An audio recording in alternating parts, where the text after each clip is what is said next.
WhatsApp BKS, क्या हाल चाल। I know कि भाई तुम लोगों का भी हालात मेरे जैसा ही है, मतलब खराब ही है। क्योंकि भाई अभी फिलहाल जो बायर्न फैंस का सिचुएशन है वो सबका ही सेम ही है। All Bayern fans are really really frustrated right now, क्योंकि इतने इंपॉर्टेंट प्लेयर्स भाई आउट हो चुके हैं। भाई दायत upamecano आउट हो चुके हैं for few weeks. Alphonso Davies का एसीएल हो चुका है। That is the most heart breaking news for the Bayern fans. And भाई अभी मतलब क्या ही कहे भाई, खराब हो गया भाई पूरा सीजन, ऐसा ही सबको लग रहा है। बट आज के इस वीडियो में भाई हम इसी चीज को लेकर थोड़ा बहुत डिस्कस करेंगे कि कैसे हमें अब मूव ऑन करना पड़ेगा, किस तरीके से हमारा लाइनअप होना चाहिए, कैसे हमारा स्क्वाड का रोटेशन करना चाहिए, बुंदेसलीगा पे कैसे फोकस करना चाहिए एंड यूसीएल पे क्या प्लानिंग होगा। इसी चीज को लेकर थोड़ा बहुत डिस्कस करेंगे। ऑलरेडी भाई लाइव पे थोड़ा बहुत बातचीत हो रहा था एंड तुम लोगों का भी ओपिनियन में देख रहा था एंड तुम में से बहुत सारे लोग भी हैं भाई, मतलब ऑलमोस्ट होप लूज कर चुके हो। लेकिन ऐसा नहीं करना है भाई, अभी भी मौका है, अभी भी चांसेस है। आई नो डिफिकल्ट टाइम्स हो चुका है, मतलब जो कि मतलब बहुत ही आसानी से हो जाता था, अभी वो फिलहाल थोड़ा बहुत और बहुत मेहनत करना पड़ेगा। But we can do it guys, we can do it, just trust the process and भाई टीम के ऊपर भरोसा रखो, और क्या ही कर सकते हैं भाई। एनीवेज भाई, लेट्स डिग इनटू दिस। तो सबसे पहले भाई हम जान लेते हैं कि भाई हमारा जो अपकमिंग फिक्सचर्स है वो कैसा है एंड कितने दिन के बाद बाद आने वाला है हर एक मैच। सबसे पहले उस पर नजर डालते हैं। तो तुम देख सकते हो भाई कि भाई 29 तारीख को, मतलब 29 मार्च को भाई हमारा पहला बुंदेसलीगा गेम आने वाला है, that is against St Pauli. अब सेंट पाउली भाई बुंदेसलीगा के रेलीगेशन बैटल पे फाइट कर रहा है, 15 स्पॉट पे शायद है अभी फिलहाल। एनीवेज, ये जो सेंट पाउली की टीम है भाई, इसके अगेंस्ट आई डोंट थिंक कि भाई ज्यादा कुछ परेशानियां होने वाला है। आई थिंक कि भाई जितना हो सके हमारे मेन टीम के प्लेयर्स को भाई रेस्ट देना चाहिए। एंड मतलब players like Rafael Guerreiro, players like Sacha Boey, players like मुलर, इन लोगों को अभी स्टार्ट देना चाहिए। गनाबरी के नाम लो, ले लो, तो इन लोगों को स्टार्ट देना चाहिए। किम को नहीं स्टार्ट देना चाहिए। भाई देखो, अभी जो करंट सिचुएशन है हमारा, इतने सारे इंपॉर्टेंट प्लेयर्स ऑलरेडी हमने मिस कर दिए एंड वी नो कि भाई किम भी एक सीरियस इंजरी के साथ खेल रहा है। So we can't afford any more injury. So भाई किम को बहुत ध्यान से इस्तेमाल करना पड़ेगा और सही से रोटेट करना पड़ेगा। अगर किम भी चला जाता है तो फिर भाई खत्म है, और कोई ट्रस्टेबल डिफेंडर है ही नहीं। तो एक ही मतलब अभी जितने भी मतलब, तो एक ही मतलब हमारा अभी मोटिवेशन होना चाहिए कि भाई हमारे जितने भी एग्जिस्टिंग प्लेयर्स है उनको सही रखो, उनको भाई फिट रखो, ये होना चाहिए मेन मोटिवेशन। तो भाई ये 29 मार्च को जो गेम आने वाला है सेंट पाउली के अगेंस्ट, डेफिनेटली हमें जीतना है, हमें हारना नहीं है। But we have to rotating और keep rotating our squad. Anyways, उसके बाद जो हमारा गेम आने वाला है 1 वीक आफ्टर 5 अप्रैल को, दैट इज अगेंस्ट ऑसबर्ग। भाई देखो, ऑसबर्ग वाला गेम भी उतना ज्यादा डिफिकल्ट होगा नहीं मेरे हिसाब से। तो आई थिंक कि भाई ये गेम भी बहुत इजीली हम पार कर लेंगे। एंड इस गेम में भी भाई हमें रोटेट करना पड़ेगा, हमारे इंपॉर्टेंट प्लेयर्स को रेस्ट देना पड़ेगा जितना हो सके। एंड फर्स्ट टीम प्लेयर्स को मतलब रेस्ट देना पड़ेगा एंड जितना हो सके भाई हमारे बेंच प्लेयर्स से भाई खिलाना पड़ेगा। एंड ऑफ कोर्स जीतना भी है। लेकिन उसके बाद 5 अप्रैल के बाद सिर्फ 4 दिन बाद ही भाई 9 अप्रैल को हमारा पहला यूसीएल का लेग होने वाला है हमारे होम ग्राउंड पे इंटर के अगेंस्ट। अब इस वाले गेम पे हमारा बेस्ट 11 हमें उतारना पड़ेगा एट एनी कॉस्ट। और किसी भी तरीके से भाई 2 गोल का लीड हमें फर्स्ट लेग में चाहिए एट एनी कॉस्ट। तो इसीलिए मैं कह रहा हूं कि भाई हमारे जो मेन प्लेयर्स है, एग्जिस्टिंग मेन प्लेयर्स, उनको भाई इस गेम के लिए प्रिपेयर करो। एंड ये जो बाकी 2 गेम है भाई, ऑसबर्ग एंड सेंट पाउली वाला, आई डोंट थिंक कि भाई ज्यादा परेशानी होगी। बट अगर होता भी है तो फिर लेटर ऑन द हाफ भाई हमारे इंपॉर्टेंट प्लेयर्स को लाओ। बट आई थिंक कि भाई हम मैनेज कर लेंगे, मेंटली ब्रेक नहीं होना है। That's the main point. अब इसके बाद जो मैच आने वाला है वो है हमारे डॉर्टमुंड के अगेंस्ट, हमारे होम ग्राउंड पे, वो भी 12 तारीख को। अब बीच में सिर्फ 2 दिन का गैप है। 9 तारीख को हम खेलने वाले हैं भाई इंटर के अगेंस्ट, उसके बाद 10 और 11 ये दोनों दिन का रेस्ट मिलेगा। उसके बाद फिर से हमें खेलना पड़ेगा डॉर्टमुंड के अगेंस्ट, वो भी हमारे होम पे। अब देखो ये वाला थोड़ा बहुत टाइट हो जाएगा, क्योंकि डॉर्टमुंड के अगेंस्ट भी हमें अपना वो बेस्ट 11 ही उतारना पड़ेगा एंड हमें जीतना पड़ेगा।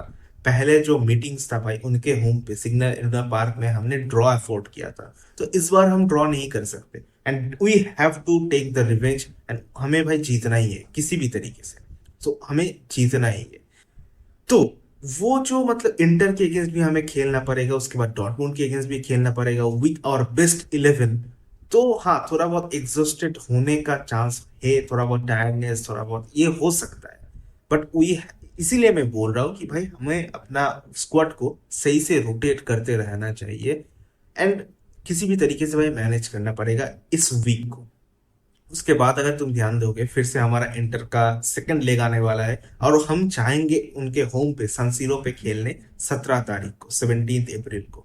सो 12 अप्रैल के बाद 17 अप्रैल, बीच में 4 दिन का गैप तुम्हें मिल जाएगा।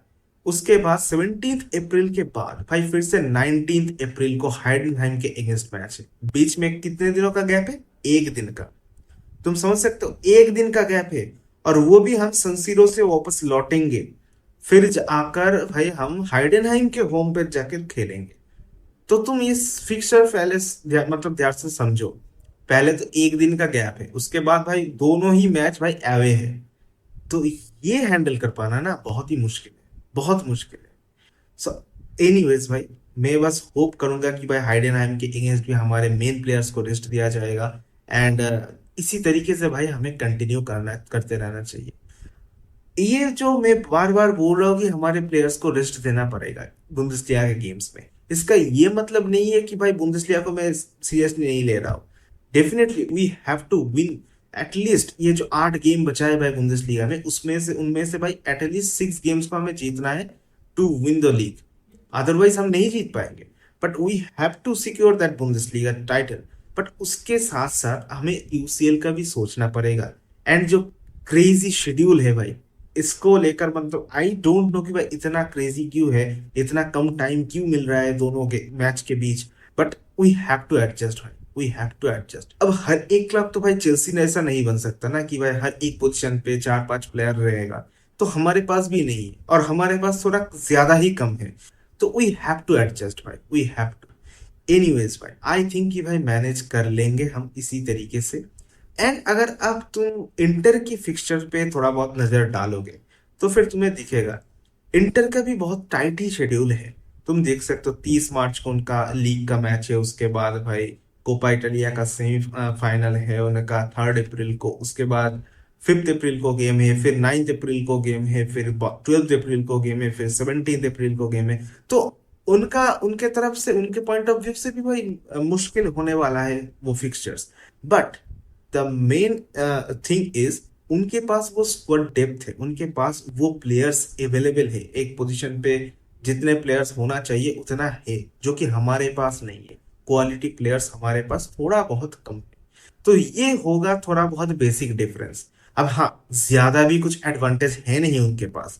But anyways we have to adjust, we have to maintain.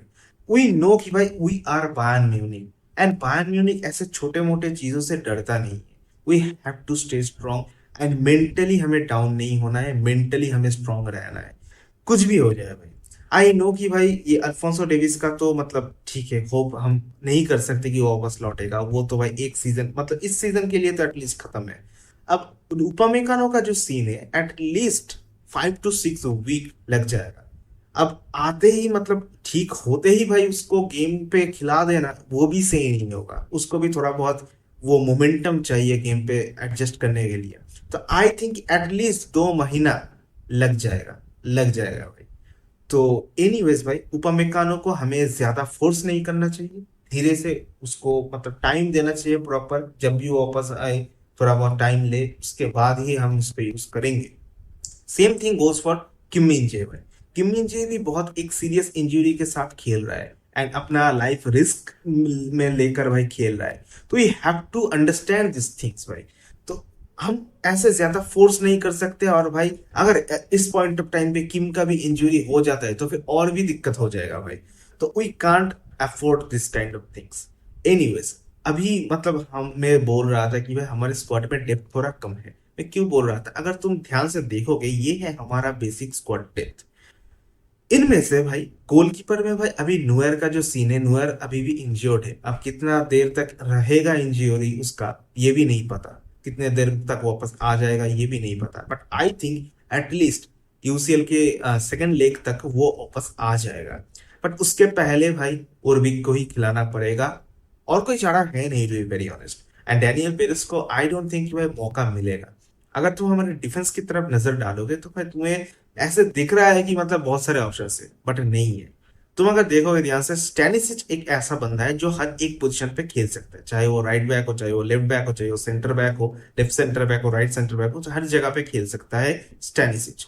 उसके साथ अगर हम तुम लेफ्ट पोजीशन पे देखोगे, इतो है, राफाएल गुएरेडो है एंड स्टैनिसिच, ये तीन ऑप्शन हमें देता है। ऑल्सो साचा बुए भी खेल सकता है, मैंने देखा है।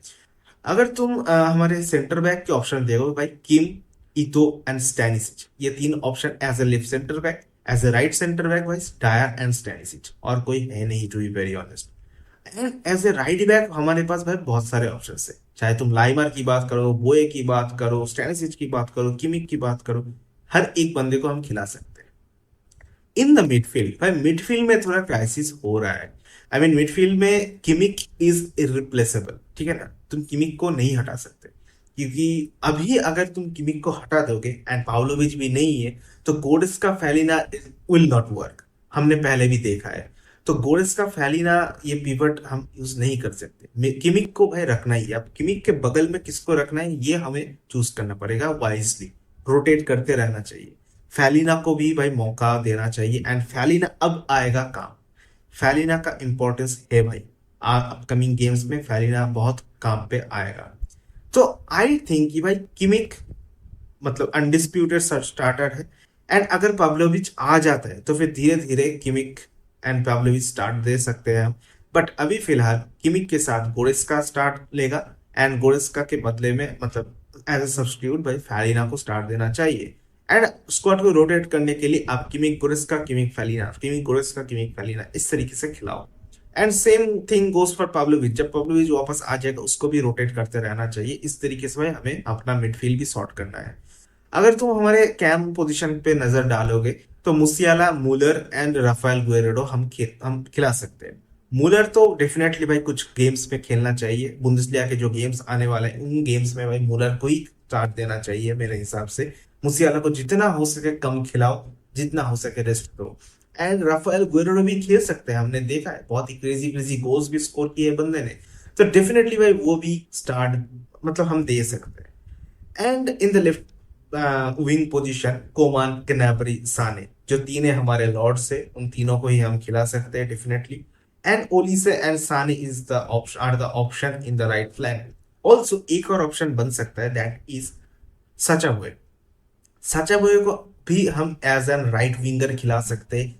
मतलब अगर कोहली से काम नहीं कर रहा है या फिर साने भी काम नहीं कर रहा है, तो फिर मतलब वो लास्ट के मोमेंट पे अगर हमें थोड़ा ज्यादा पुश करना पड़ रहा है तो फिर we can use this as Boey, as an right winger हम यूज कर सकते हैं।